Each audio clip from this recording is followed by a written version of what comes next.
sarà conegliano.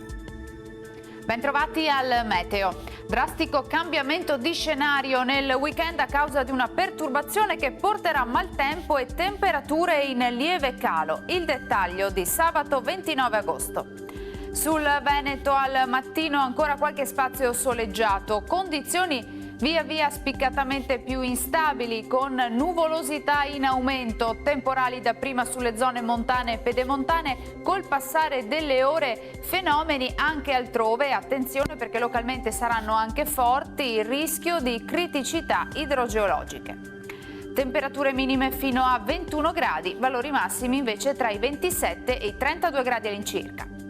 Ci spostiamo ora sul Friuli Venezia Giulia, in mattinata qualche pausa asciutta, piogge diffuse specie dal pomeriggio, localmente anche intense. Temperature minime tra 19 e 23 gradi, valori massimi oscillanti tra i 30 e i 32 gradi. Infine uno sguardo alla situazione del Trentino Alto Adige, stesso scenario con tempo molto variabile, con rovesci e temporali un po' dappertutto.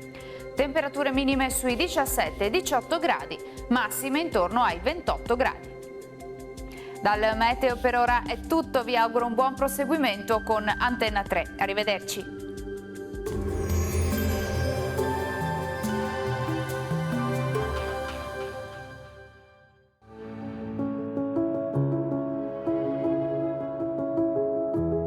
Ad accogliervi sarà Conegliano.